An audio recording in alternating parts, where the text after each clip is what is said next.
So welcome to our webinar. It is for the Graduate Diploma in Immigration and Citizenship Laws January 2025 admission cycle.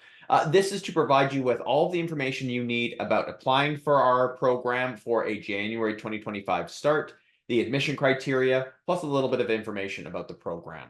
So let's take a look at our agenda for today before we jump into it. So we're going to cover some GDipICL highlights. We're going to talk about the history of the program, professional opportunities post-graduation, the specific courses, the delivery model, study plans, and then we're going to follow it up with tuition. After that, we're going to spend some time specifically on each individual admission criteria. We're going to start with things that every applicant must provide: transcripts, references, and a personal statement of interest response. And then we're going to follow it up with things that only a select number of applicants will have to provide. English language proficiency test scores being one of them. And then we'll spend a little bit of time on our access pathway at the end of that section. For each section, we're going to have some key takeaways for you to kind of summarize that specific area. And then we're going to talk specifically about the admission cycle for the January 2025 application. We're then going to open up the Q&A box for your questions. So please think about all of your questions, but hold them until the end of the session. Before we begin, we want to start with our land acknowledgement. So Queen's University is physically situated on unceded traditional Anishinaabe and Haudenosaunee territory, as well as myself being located here in Kingston, Ontario. It is important for us to continually acknowledge the lands and the Indigenous peoples who were here before us, and to make sure that we are conscious of where we are located and the impacts that colonizers have had on Indigenous populations, with the atrocities still coming to light to this day. We really want to make sure that indigeneity is top of mind for all of our activities, which is why we do this land acknowledgement at the beginning of all of our webinars. To learn more about indigeneity at Queen's, view our websites for the Office of Indigenous Initiatives, as well as the Four Directions Indigenous Student Center.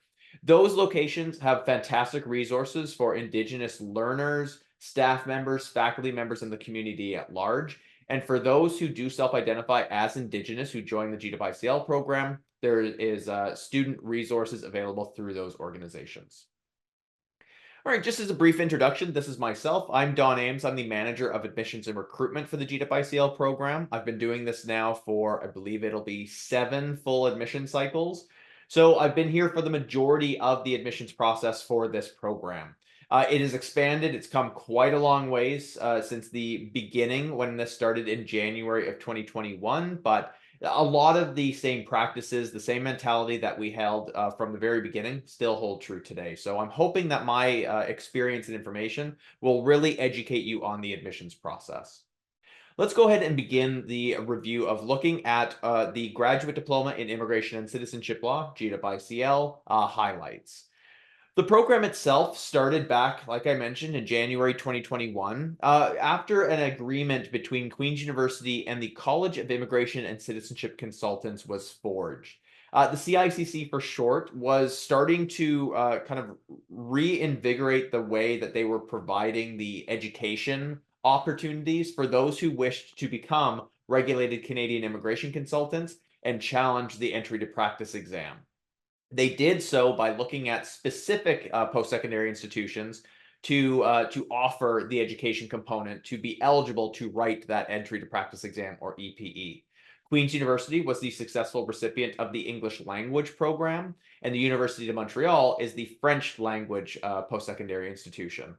So our program is extremely rare. We only have those 2 programs that are in existence for individuals who wish to become an RCIC, a regulated Canadian immigration consultant, to complete their education. This program used to be offered at a multitude of different post-secondary institutions from a wide range of different levels. That's what the CICC really wanted to condense down into one specific location at the university level, which is why our program exists. And we've been issuing this program since January 2021. We'll be coming up here on 4 full years of our program, which would be 8 individual admission cycles. And we're really proud of what we've been able to accomplish since the beginning of this program. As I've mentioned, our program is the only English language pathway to challenging the EPE with the CICC. It is delivered entirely online. So this is not a program that you need to attend Kingston or Queen's University's campus or even travel to Canada to attend. You can complete this program wherever you are located, provided that you can attend certain components of the program in the Eastern Standard Time Zone live. One of the final things I'll mention in regards to the program overview itself is that we have world-renowned instructors leading each of our courses. Current lawyers, current immigration consultants, current legal professionals, individuals who have literally written the textbooks are teaching in this program. And you're learning from experts. You're building that community acumen to really become a fantastic immigration practitioner. One of the things that we hear a lot about is people want to learn more about what happens after the program. Now, while that's really future thinking, which is fantastic, there are some very specific areas you should look to when it comes to the professional options when it comes to completing our program and really leveraging what you're learning in the course. Obviously, the number one pathway that we see individuals wishing to take is for those who are wishing to become a regulated Canadian immigration consultant, or RCIC for short. Those are individuals who are going to graduate from our program and challenge the EPE. And of course, as I've mentioned, our program is the only way that you can challenge the EPE. No other program out there will make you eligible to write the EPE to become a regulated Canadian immigration consultant. And passing the EPE immediately makes you eligible to start practicing as an immigration consultant. We are really proud of our graduates. We have seen huge successes with the pass rate of the EPE for those who are graduating from our program. And conversationally, we've heard that our graduates feel that they are well established in the immigration and consultancy landscape and ecosystem to really go into practice, whether they're going to start their own practice or they get into a pre-established law firm or immigration consultancy firm. They are really prepared, and they're being placed in some of the most prestigious law firms and immigration consultancy firms across Canada. So we're really, again, proud of what we offer and that our program is doing exactly what it's entailed to do. It's helping those individuals prepare for the EPE, giving them the education that they need to be really sound professionals. What I encourage you to do if you are interested in becoming an RCIC is to visit the CICC's website. They have developed competencies, essential competencies for RCIC practice. Those are the basically the means that an individual must adhere to be a successful RCIC. Our program is modeled after those competencies because we want your studies to mirror what you're going to experience as an immigration professional. So learning more about the competencies and understanding those will give you a sound understanding of the program and give you that leg up to really understand what you're going to be going through in the education component and the professional component to become an RCIC. But of course, that's not the only opportunity that we see our graduates move into when it comes to graduation. While RCIC practice is a really dominant field that people are interested in getting into, other areas that we see our graduates get into include government and NGO work, private industry with international employment requirements. So anybody who has a large business that is looking for assistance to start getting those individuals from abroad to help with the labor shortages that we are experiencing, this is going to be a great field for you. And we already know that the Canadian economy is reliant on immigration and immigrants filling those gaps that have been in existence for quite a few years now. So it's going to help anybody in a professional capacity when it comes to getting the labor force that you need. We see a lot of individuals get into policy development and implementation. We know that there are a lot of immigrants in our program who have been through the immigration process and want to improve it for future Canadians. This is a great program to understand in-depthly immigration and citizenship law and to impact policy development and implementation in the future. Of course, we see a lot of current legal professionals who are interested in our program: paralegals, law clerks, lawyers, individuals who want to expand their abilities and capabilities within their law practices.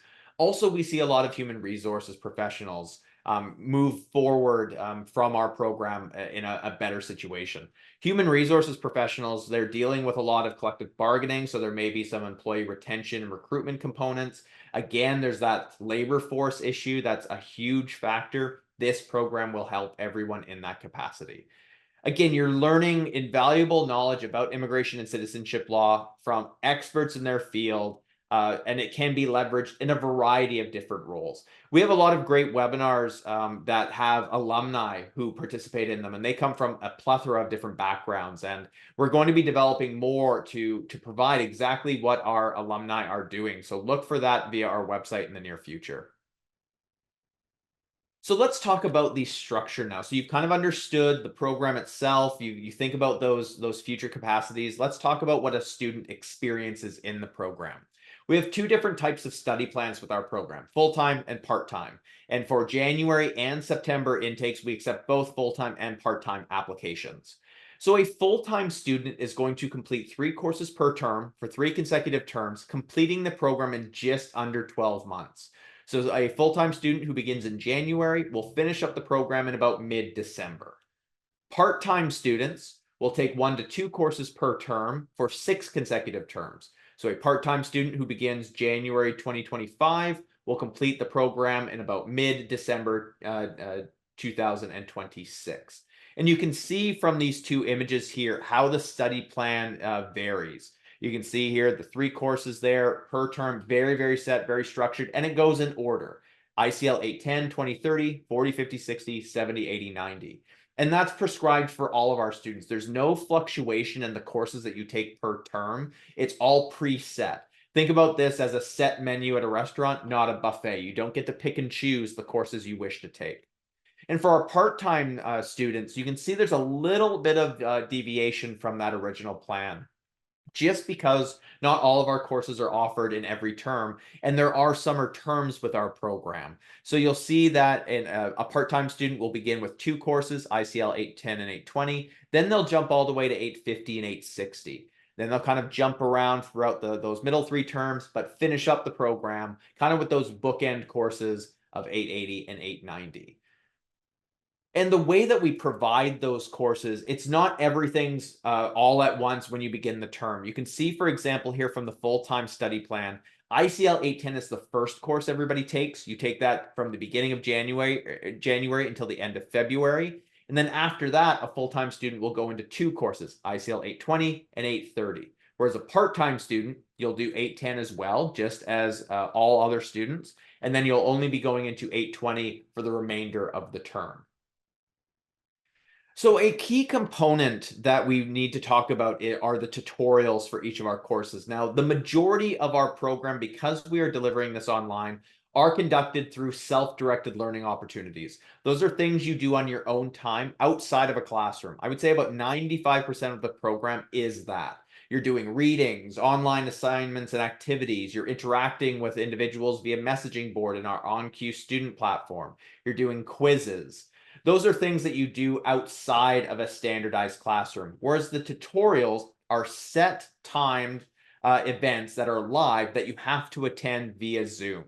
So tutorials take place on weeknight evenings or weekends midday, and they take place, they're typically 2 hours in length, and there is a 2-hour tutorial every single week for every course. So as I mentioned from the study plan here, for example, a full-time student will take 6 2-hour tutorials for ICL 810, plus a 1-hour plenary tutorial. So 3 hours of tutorials per week for the first course. And then for the ICL 820 and 830, you'll take 4 hours of tutorials, 2 hours for each course. Whereas a part-time student, you'll do those 3 hours of tutorials per week for the first 6 weeks, and then you'll only be responsible for 2 hours of tutorials per week for the rest of the term. Tutorials are mandatory. They must be attended. They are all online via Zoom. You have to make sure that you can attend, that you can be on camera, and that you can have a microphone that you can unmute and mute so that you can participate in discussions and be active with your instructor and your fellow students. So this is a really key component to start thinking about your eligibility for the program, because you need to think about your technological capabilities as well. If you are coming to us from abroad, you need to make sure that you can operate within the Eastern Standard Time Zone. We see a lot of students who are interested in the program, but because they're located internationally, the time difference is so significant they aren't able to participate. And missing a tutorial, a single tutorial, is pretty impactful. The first course is a 12-week course condensed down to 6 weeks. And missing one of those is extremely detrimental to your abilities to passing the program. So think about, at this point, how this is going to impact your personal and professional responsibilities. Also, it's key to note here, because of that participation in tutorials and because of the time commitment, by being a full-time student, you can't be employed full-time. These are regulations set by Queen's University, by the School of Graduate Studies and Postdoctoral Affairs, as well as by our program. You can't be employed with full-time hours and be a full-time student. So you're going to have to consider a part-time study plan, or you're going to have to reduce down your professional responsibilities. We ask you to treat this program like a full-time job with those hourly commitments. Even if it's not live in tutorials, the readings, the assignments, the activities are quite impactful on your time. All right, let's talk about tuition now. Tuition is set for our program. All students pay the exact same amount of tuition. Also, for incoming students, we've introduced a one-time tuition deposit to secure your spot. So while you don't have to pay for your tuition before you start the program, you will have to confirm your attendance by providing a $400 deposit. Make sure you prepare for that when you are applying. It's a mandatory submission from anybody who's offered admission into our program. The tuition deposit is non-refundable. So that is a commitment that you are making that you are going to be joining us in January. The tuition deposit is then applied to your first term's tuition. So you'll see a reduction of the first term of tuition of $400 based on your tuition deposit. And students only pay for the courses that they are enrolled in per term. So our overall tuition for our program is $15,977 and 33 cents. I believe or I've either got the threes and the sevens mixed up. But you're only paying for the courses in that term. So full-time students will only pay for 3 courses for January. Part-time students will only pay for 2 courses for January. So you're not paying the full amount. There is a tuition deadline, of course, for our program, but Queen's also provides a tuition payment plan option, which allows you to take that term's tuition and break it down into 4 equal installments, 1 per month for the 4 months of that term. More information on that tuition assistance or the tuition payment plan is available to our incoming students via their Solus account. Some key things here to note about our program. Our program is not OSAP eligible. So here in Ontario, you cannot apply for provincial government funding, which then impacts other provincial funding options, usually limiting them to not available for this program. It's a shame. We wish we were OSAP eligible. That is just the decision of Queen's University to not allot OSAP eligibility to our program. There are other means to support your funding options, though. Full-time applicants to our program can apply for the GDipICL entrance bursary, which will support those who demonstrate financial need with some tuition support. It's not available for everybody. It's only available on a limited basis, and you have to be a full-time applicant to apply for it. You don't need a decision to apply for the bursary. We encourage all of our applicants who are full-time to apply for the bursary and be considered. We also have partnerships with other organizations. We have our partnership with Windmill Microlending, which provides new Canadians opportunities for low interest loans totaling a maximum of $15,000. Learn more about that program via our tuition and financing page, the link for which I will provide at the end of this session. Also, we have a partnership with RBC for a student line of credit. One thing that's really important in regards to both of our partnerships is that you communicate with those organizations. Talk to them to see if you would be eligible. And with the RBC line of credit, it's important that you have a Canadian co-signer to support your application for a student line of credit. The final point I'll make before we start getting into the admission criteria is that you're learning more about this program now, and we really appreciate your attendance in this session. But there's more that you can do to learn about our program and to understand if it's right for you. One of the elements is our self-assessment. It's an online survey which asks you a series of questions, which helps you understand if this program is right for you. We have a series of great web pages with a lot of details. Obviously, attending future webinars is really going to be important. I'm hosting webinars all throughout the month of July to try and help those who are interested in applying for winter to learn more. And then, of course, you can email us any of your questions at immigrationdiploma@queensu.ca. One thing of note, we will not answer any pre-assessment questions. So people who provide transcripts and say, am I eligible? We don't provide those resources. We ask you to submit an application after you've reviewed our admission criteria to determine if you are eligible for our program. All right, let's now jump into the admission requirements. So as I've said at the beginning, there are certain requirements that everybody must provide and certain requirements that only a select number of applicants must provide. Let's start with what everybody must provide, and we'll begin with transcripts. Now, our program is a graduate level diploma program at a prestigious Canadian university. So we have a primary basis of admission of a B average in a completed bachelor's degree. So that means you must have attended a degree issuing institution, typically university level, that and you've completed a full bachelor's degree, 3-year or 4-year, and that you've completed that bachelor's degree with a B average. So Queen's University is on a 4.3 scale. So if your post-secondary institution was on that scale, it's a 3.0 average. On a 4.0 scale, it's just around a 2.8. But again, we don't do those pre-assessments. We ask you to submit your documents, take a kind of a really good think about how you did in your studies, and then apply based on that requirement. For international credentials, there are many means out there where you can kind of convert your grades and your GPA over to a 4.0 scale. I encourage you to review stuff like that, like Scalaro, and I believe there's even a Canadian GPA calculator. They're unofficial, but it will help. What I can inform you is that anybody who attended a program where they have divisions of their degree, so if you completed a degree with a first division or first division with honors, or a second division upper level, those typically do meet the B average. Second division lower, third division or lower, those typically don't. So just be mindful of the admission criteria at that point. But the way that we assess your admissibility into our program based on your previous post-secondary studies is by you providing transcripts. And we ask for all post-secondary transcripts from all programs attempted and or completed. So that means anything you've completed at the undergraduate level, the graduate level, the college or SAGEP level, you should be including with your application and having an English PDF version of that transcript available for our review. So let's start by breaking down a scenario here. Say we have an individual who only studied a 4-year bachelor's degree at York University in Toronto. When they apply to our program, they only need to provide the York University transcript. Now, say, for example, this individual actually began their studies in India at Punjab University.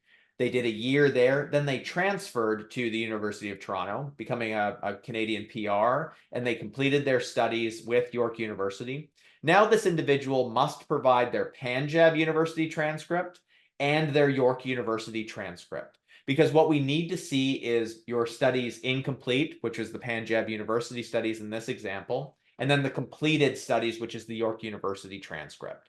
Maybe there was some transfer credit provided. We would need to see the original institution where those transfer credits were received, and then the home institution where they were returned to. So now you're starting to see what additional items we need. And this also expands to the same individual in this example if they did a master's degree. Maybe they did an MBA at Concordia University.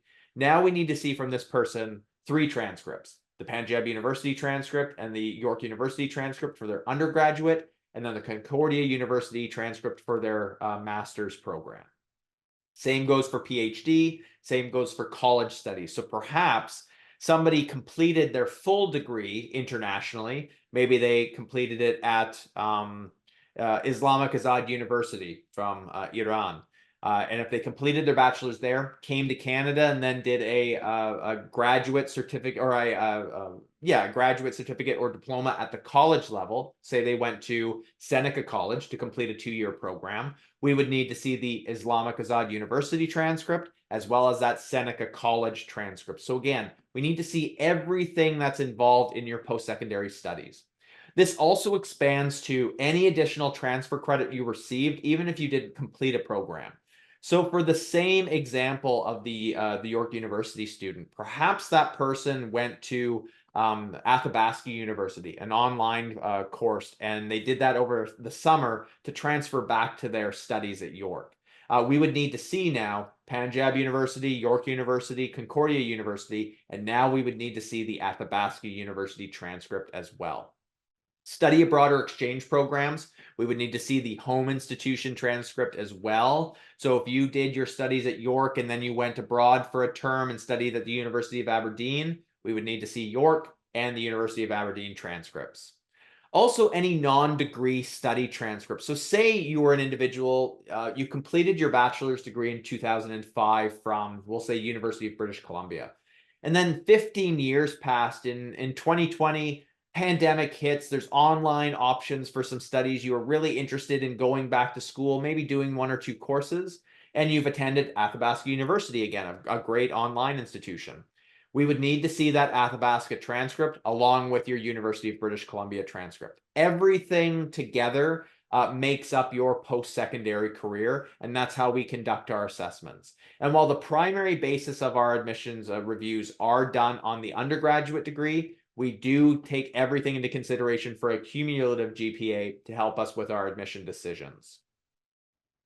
The rule of thumb here that I note with everybody is if you've received credit from a post-secondary institution, document it on the application and ensure that you have the transcript available. The best way to provide transcripts for our review is if you have copies of them in English PDF format and you upload them with your application. So that means you've acquired PDF copies from your post-secondary institutions, or you have your physical copies that you get really good scanned copies of in black and white to keep the file size low.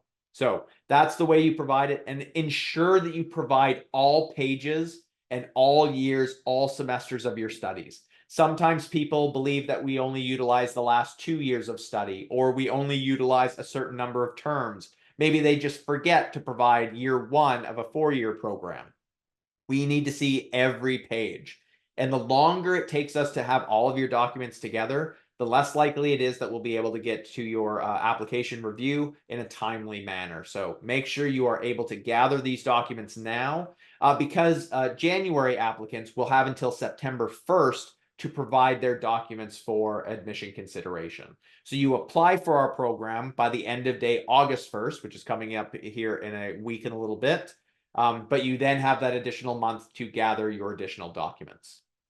This is what we're talking about when we're looking for kind of a consistent transcript with all the key information available. This is a very standard template for a typical North American transcript, but a lot of the criteria that we look for is applicable to international credentials. Specifically, there's some sort of signature by somebody official with the institution.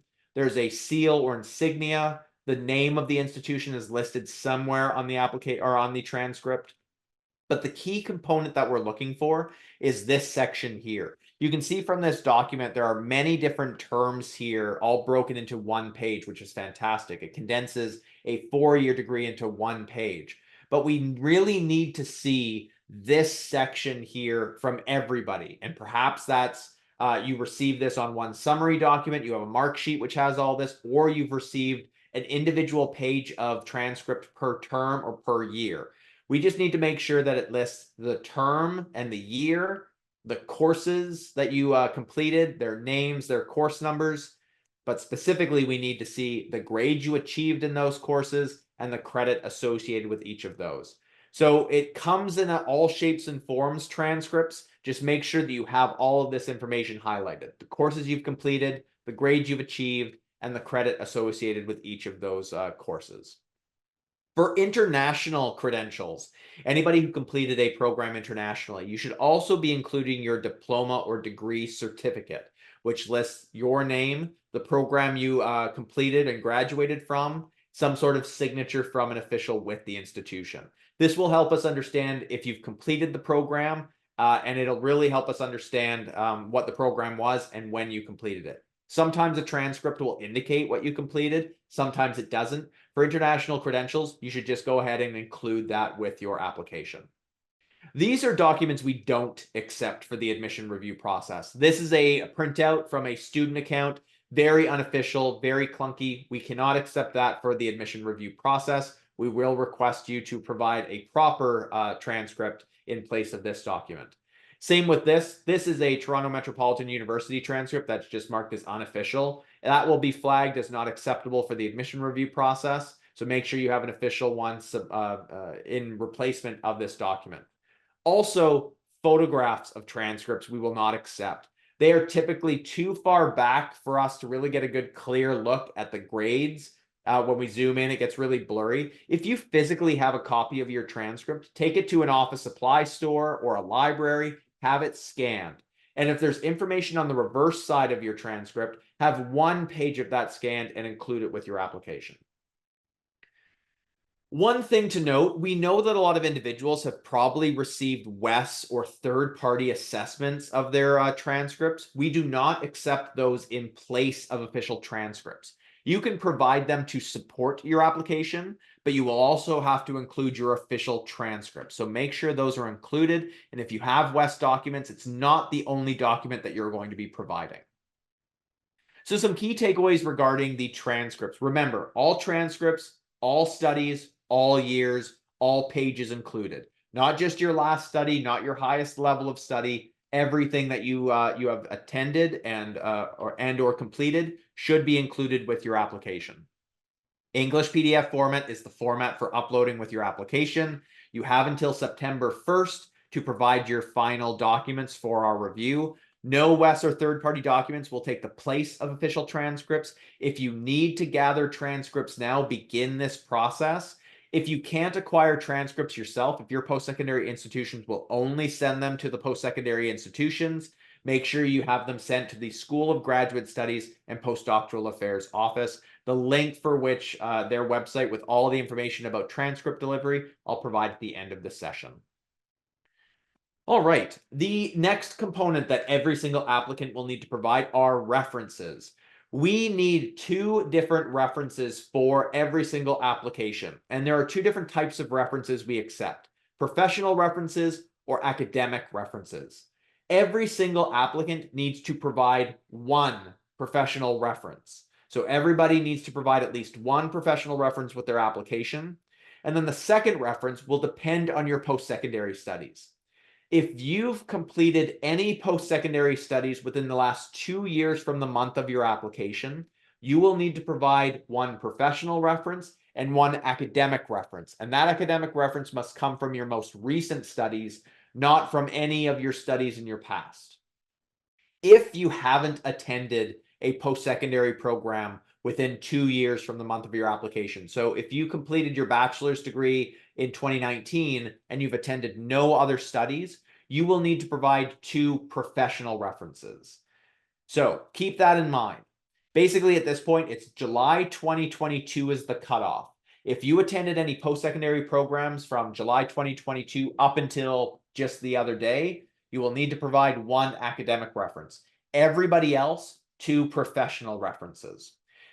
Now let's talk about what makes up a suitable and not suitable professional reference. A suitable professional reference is a current or former manager or supervisor. It's someone from a domestic or international place of business or volunteer work, could be either full-time or part-time.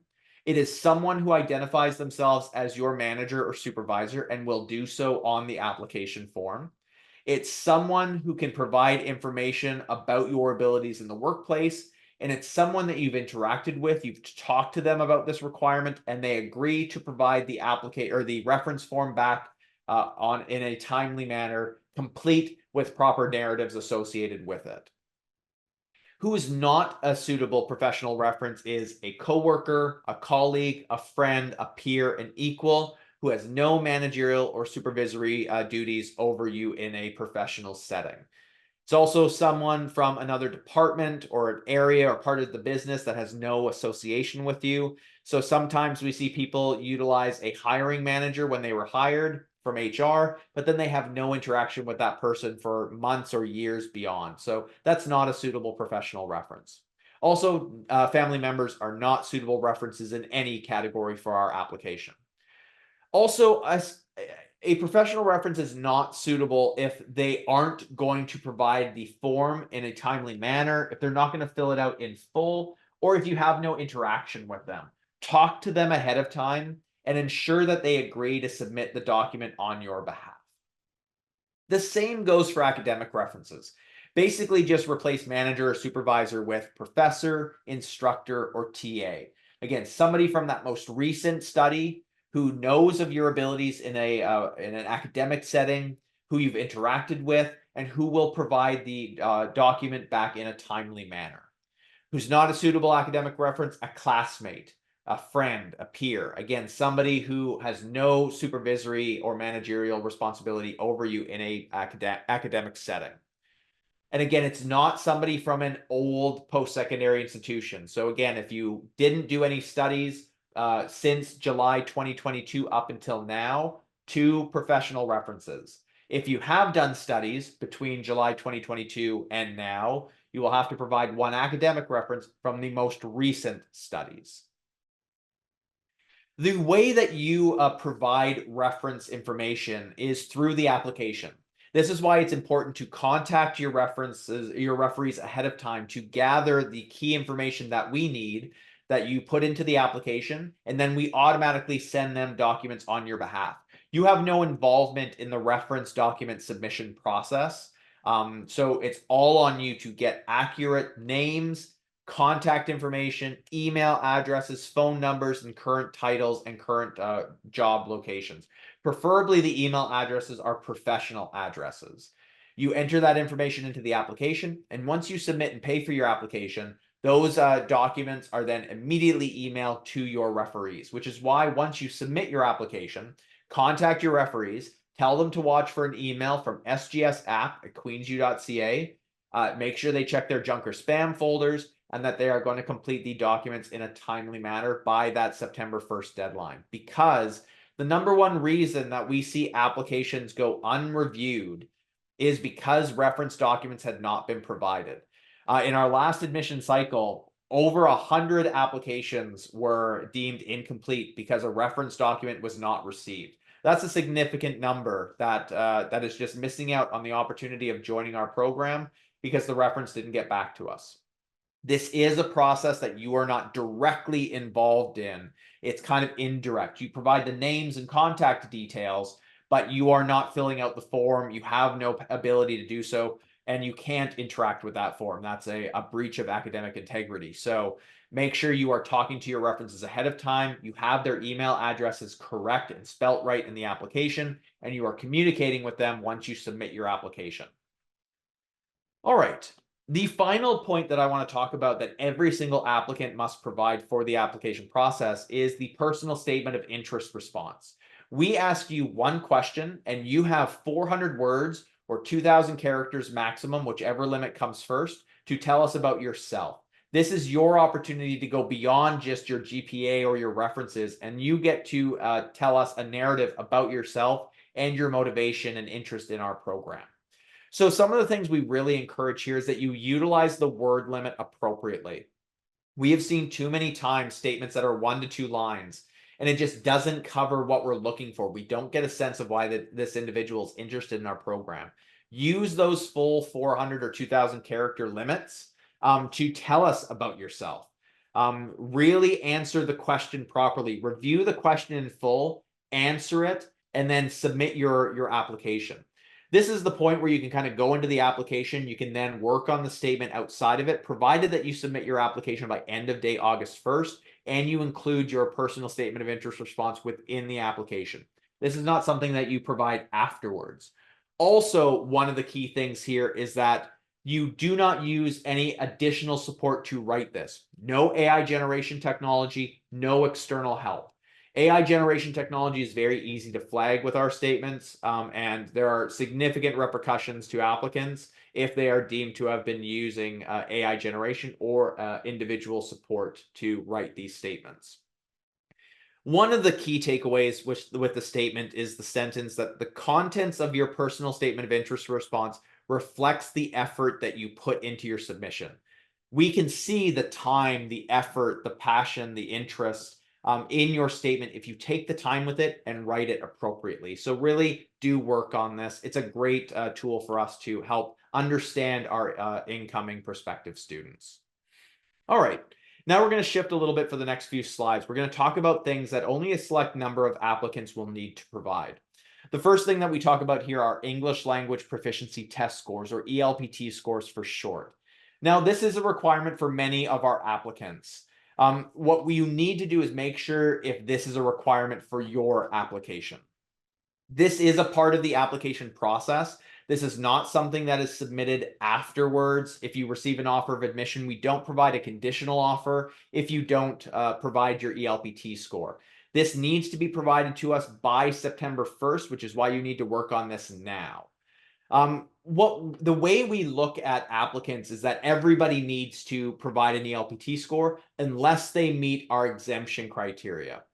So the exemption criteria, we have 2 for January applicants. We'll cover them in the next few slides. But if you don't meet either of our exemption criteria, or if you've been requested to provide an ELPT score, you need to make sure that you provide an approved score. And we only accept scores from the following test centers: KLCE, IELTS Academic, TOEFL IBT, and TOEFL PBT. And those first 3, we do accept both the online and the test center version. TOEFL PBT, it's very rare that we've seen these. It's only available in certain locations, and it's only a test center version. So KLCE online, IELTS Academic online, TOEFL IBT online are all acceptable methods to do this at home, or you can do them in a test center, whichever you prefer. If you have a previous ELPT score and it's no older than 2 years from the month of application, and it's one of these that we accept, you can utilize it for the admissions process. If you don't, you'll have to get one of the approved ELPT scores, and your scores must meet our requirements. For KLCE, you have to have an overall score of 70 with no band below 70. With IELTS Academic, you have to have an overall score of 7.0 with no band below 7.0. TOEFL IBT is an overall score of 101 with no band below 25 out of 30, except for listening, which has to be at 26 out of 30 minimum. And then for TOEFL PBT, it's an overall score of 607. We understand that people can get really great overall scores while having a band score that goes below the requirement. We look at all components. There's no exception to this.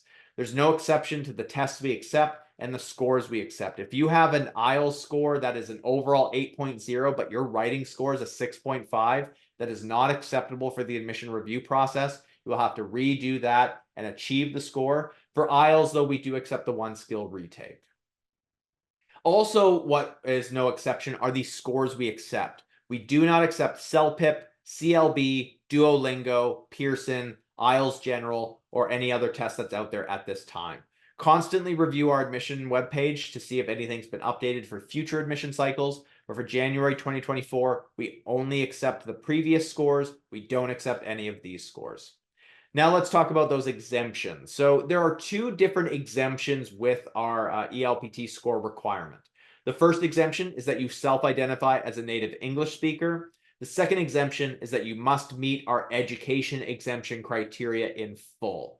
There is a third exemption that we do talk about in these webinars at times. It's the ESLA 150 English for Academic Purposes program. This is not available for January applicants.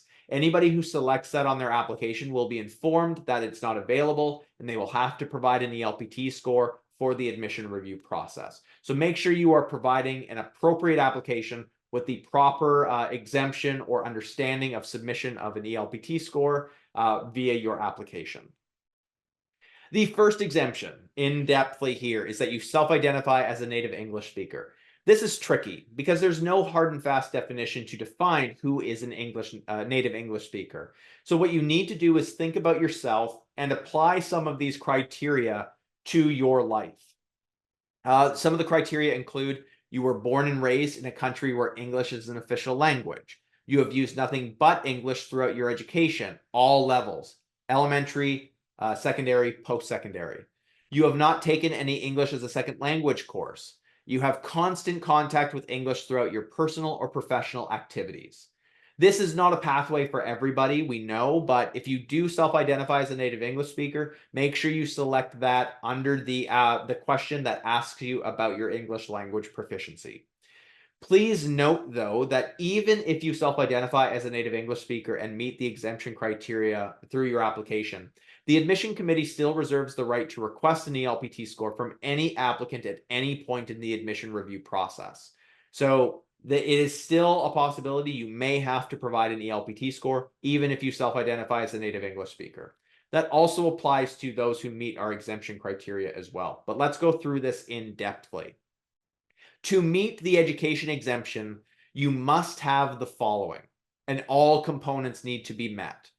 4+ years of consecutive full-time academic study at a university in which English was the medium of instruction throughout your studies. So let's break that down based on the bolded items there. 4+ years. This can be conducted at a single institution or across several institutions. So, for example, we know a lot of individuals take a 3-year general bachelor's degree, and then they immediately follow it up with a 1-year bachelor's degree in, say, education or another discipline. That would meet the requirements, provided that there's no unnatural gap between the studies. So, for example, if this person studied from September 2007 until April 2010, and then the following September 2010, they immediately go into their education degree. That would be a natural break because there's that summer term between. If, for example, that same individual, 2007 to 2010, completed their 3-year general degree, but didn't begin their studies until, say, April of 2011, that's no longer consecutive because there's longer than one term of gap between studies. But typically, we see a lot of individuals who have done their 4-year honors degree all at one institution meet this requirement. Consecutive full-time academic study. Full-time is the key there. Consecutive as well. This means there's been no breaks in your studies. If you had to take a term off, you're no longer eligible for the education exemption. If you had to reduce one of your terms down to part-time studies, you're no longer eligible for education exemption. Also, it needs to be studies at a university. College studies do not apply towards the education exemption. We will not utilize that in conjunction with any other studies to meet the 4+ years of consecutive full-time academic study. English was the medium of instruction is also key. It needs to be demonstrated either via your transcript or via an official letter from your post-secondary institutions that medium was the medium of instruction in your program. Make sure you are providing all documentation, your transcripts, and all letters that indicate you were a full-time student, you studied 4+ years, and you studied in the medium of English. So that's really important when it comes to our education exemption. Let's take a look at the medium of instruction letter requirements. So this is something that your post-secondary institution should either provide to you or provide directly to us on your behalf. And it should cover the following. Here's a great example. This is a University of Calcutta example. So it has an indication, signal, or insignia or seal of the institution. It's signed by somebody officially, but it lists specifically that the medium of instruction was English with this program. But note above, this lists that this was a 2-year program, which means that this individual doesn't fully meet the education exemption criteria because it's only a 2-year program for these studies. So again, if there's another program that's linked together here, another letter will also need to be provided unless it's explicitly stated on the transcript. So some key takeaways here. If you don't meet one of our exemptions, you have to provide an ELPT score that's approved by our program and meets the score requirement for admission into our program. If you request an exemption, so say on your application you've requested consideration under the education exemption, but you only have 3 years of post-secondary study, or you have a 4-year degree, but for one of those years you were a part-time student for some reason, you will be informed that you don't meet the exemption, and then at that point you will have to provide an ELPT score. No exceptions. The decision on our behalf is non-appealable. Make sure you have your medium of instruction letters ready to go and uploaded with your transcripts with your application. And also do not contact us to request any additional exemption consideration. We will not take into consideration professional experience, where you conducted your studies, citizenship, or geographic location. Those just cannot be factors when it comes to an ELPT exemption for our program. It's only based on self-identifying as a native English speaker or the education that you've conducted. ELPT scores are required by September 1st. So if you are thinking about applying for this program, ensure you are prepared to apply for the program by the end of day August 1st. Make sure you're able to provide that ELPT score by the end of day September 1st. The later you wait to work on acquiring that ELPT score, the less time you'll have to submit that score, and the tighter, more stressful that process will be.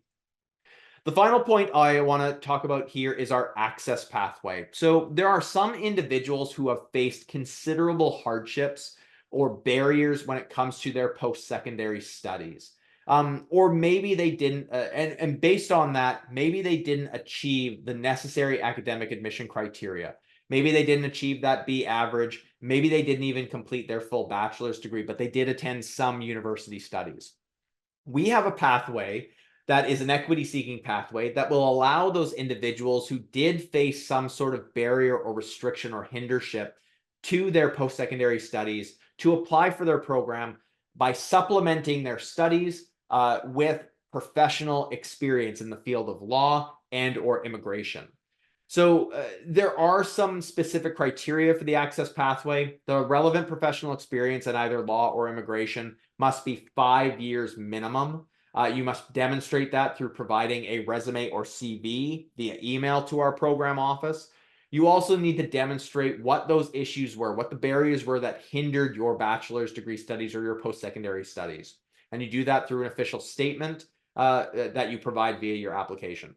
This is not for everyone. This is not a pathway that everyone will be eligible for. If you meet the education requirements, you don't need to apply for access. If you don't meet the education, but you didn't face any barriers, there was no real hindership, it was just trouble that you faced during your undergraduate studies, that's not eligible for consideration. It is that equity-seeking component that's really important to this, because we want to provide individuals who didn't have that opportunity to study at the proper program that they were looking for to gain access to our program, based on supplementing some of their education with that relevant professional experience. Also, if you meet all those criteria and you don't have the 5 years of relevant professional experience, maybe you've been working in a law firm for only 3 years, might not meet the requirement, but we can take that into consideration when we do our assessment. So the things that are needed for the access pathway application is a complete and up-to-date resume or CV that you email to us after you apply. And also you've utilized the special circumstances section of the application to tell us about those barriers, the life circumstances, what discouraged you from accessing and completing your degree successfully. As I mentioned, you email the resume to us after you apply by including your application reference number, but that special circumstances response needs to be provided within the application. And some things that you should not be doing with that statement is highlighting current barriers. We receive information from people saying that they don't have the financial means now, or they have children with special needs that needs to be attended to that may hinder their studies. While that's important for us to be aware of, it is not a factor for the access pathway. Your statement needs to be about past experiences during your post-secondary studies that hindered your ability to participate in the program.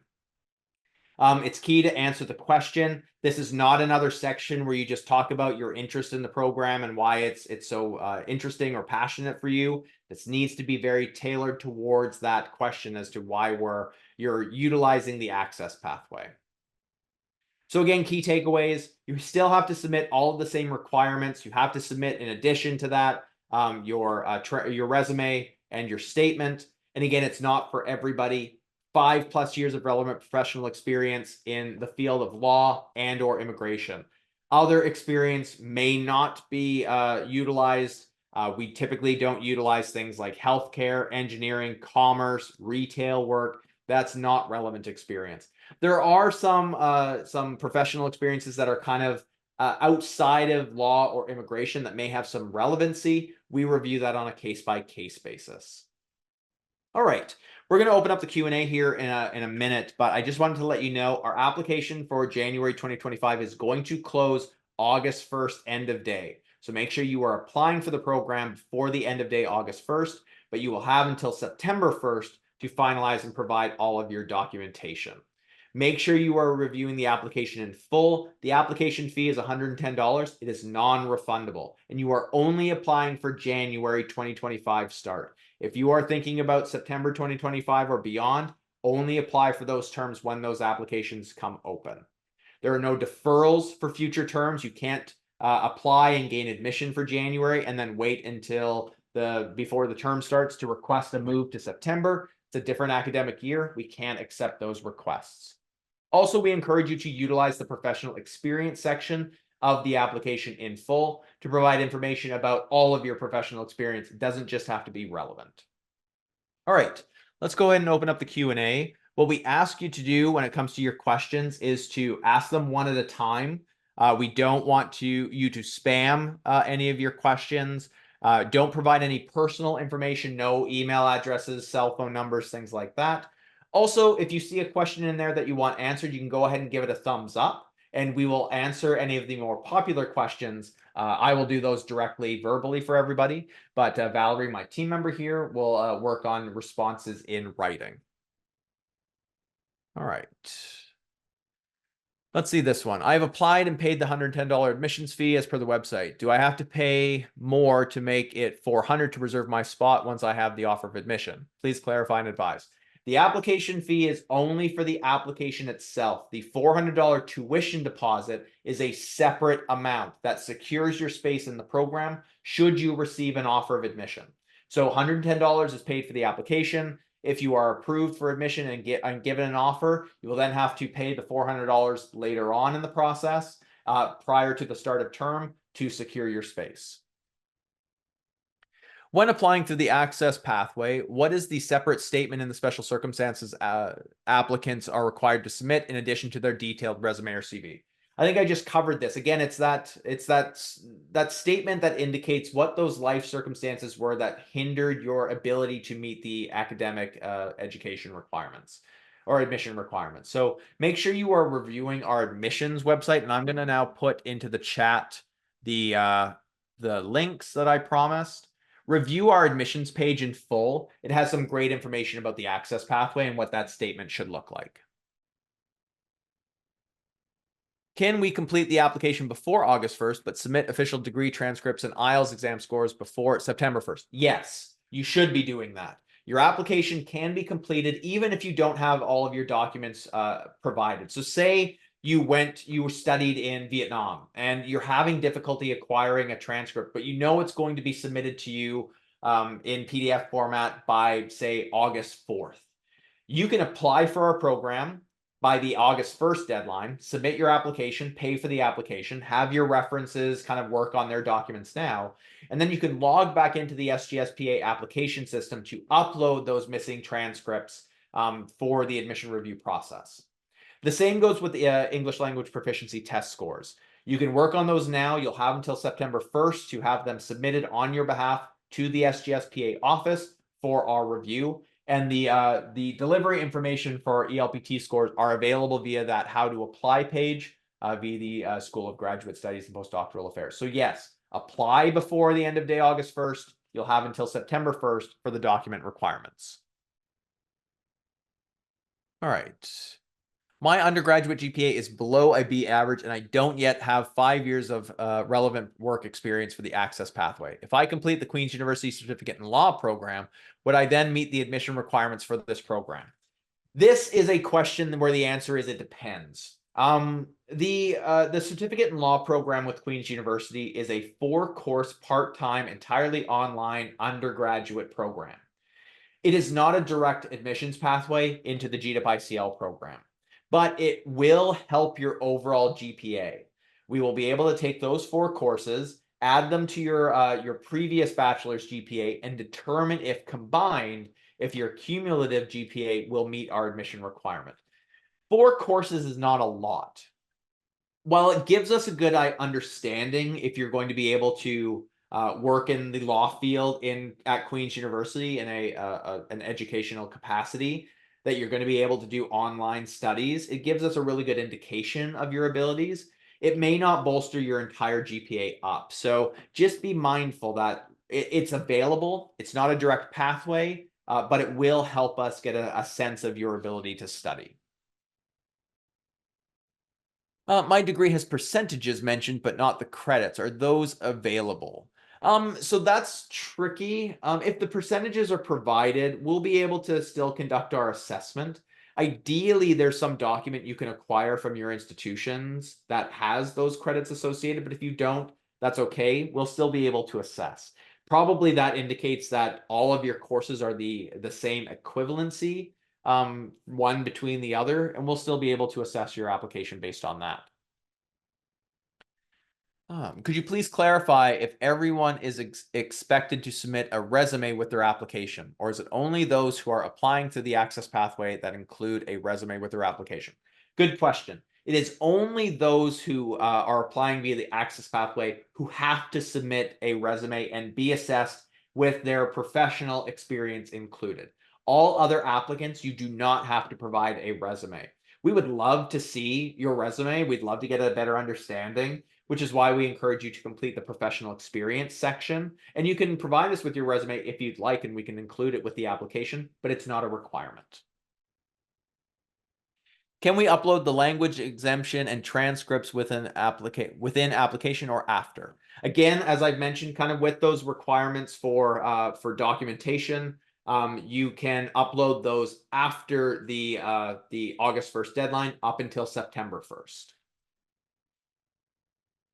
I submitted all of my transcripts and degrees from all the institutions I attended while application submission. Do I need to ask the institutions now to send my transcripts to Queen's as well, or only the ones submitted during application will be enough? So this is probably a question in regards to official document submission. Sorry, my nose is itchy.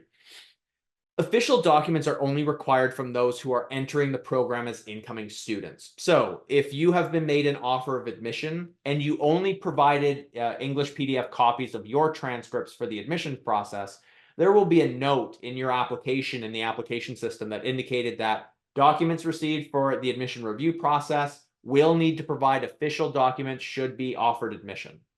That means that if you are offered admission, you then have your post-secondary institution submit documents directly to the School of Graduate Studies and Postdoctoral Affairs office on your behalf to meet their requirement.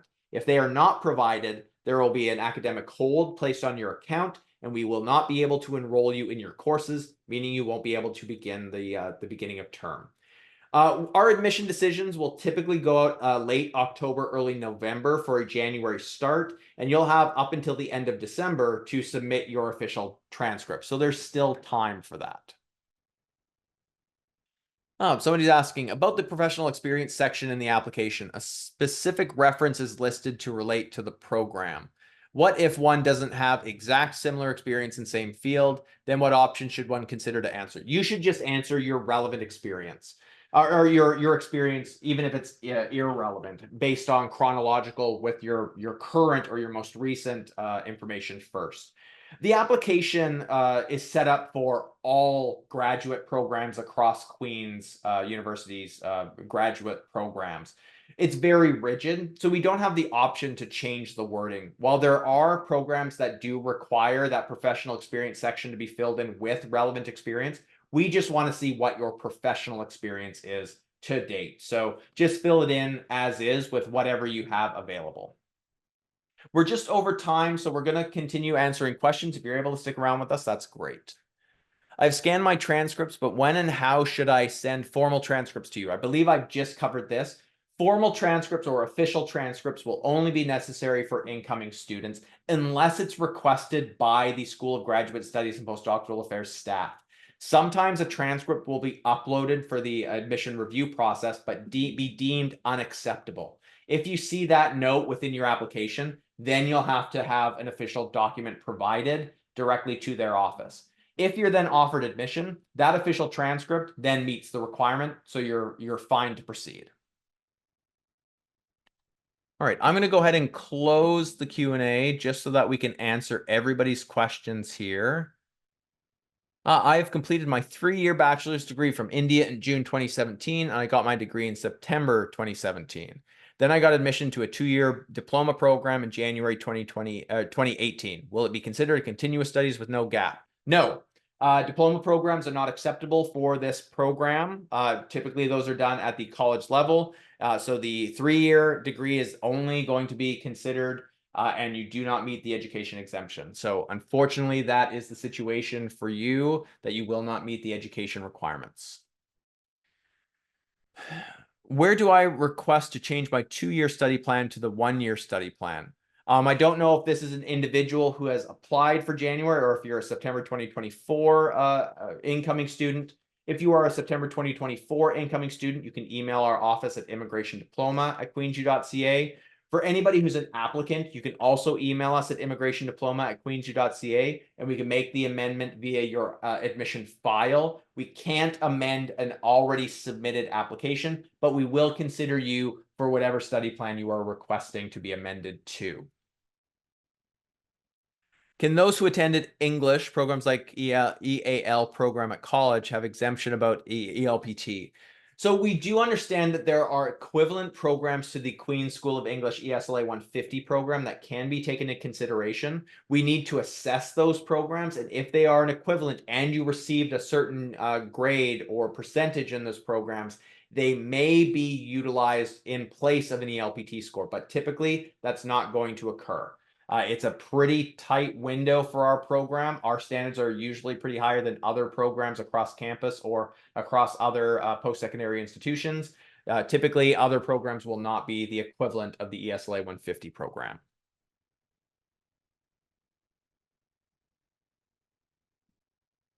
Somebody's asking, is there any difference between applying to enter this program in January and September?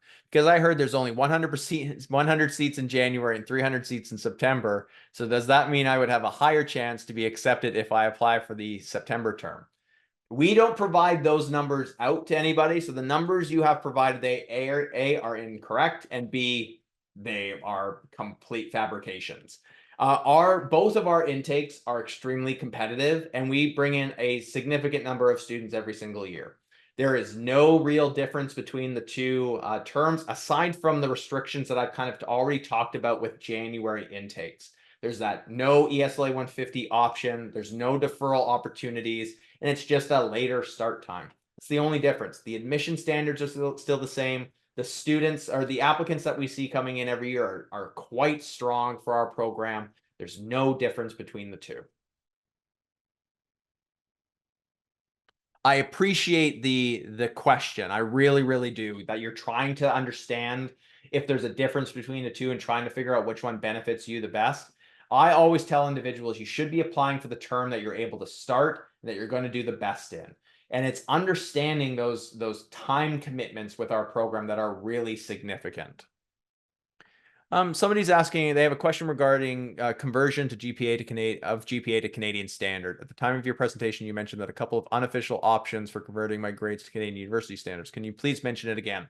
I really don't have too many resources. Scalaro is one that's out there that's available, but it's not consistent. There is no real information that I can provide in regards to specific sites that are out there. They are available. You can try to convert your international credential to a GPA system that is either 4.0 or 4.3 and just see what you can do. There's more to this one. Also, what is the alternative option for official transcripts and certificate submissions for international grads who do not have any access to communicate with his or her previous university out of Canada? Can someone submit notarized copies of their transcripts, official transcripts and main certificates? Yes, notarized copies could be accepted. You would need to contact the School of Graduate Studies and Postdoctoral Affairs office to determine how that process goes forward. Additionally, does the applicant have to submit references, written statements within August 1? Does August 1, 2024, sorry, is the last. So August 1st is the last date to apply. References and all other document submissions will have until end of day September 1st. So make sure and we're going to receive a lot of applications kind of on those final days anyway. We want to give that 1 month buffer to allow for your references to complete their forms, for you to provide all of your documents. All right, one more question.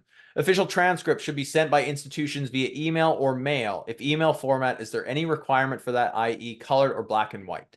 So emailed are completely acceptable. Faxes are completely acceptable. Physical mail is completely acceptable. There is no specific requirement for virtual documents. So for PDFs, color or black and white are completely acceptable for that.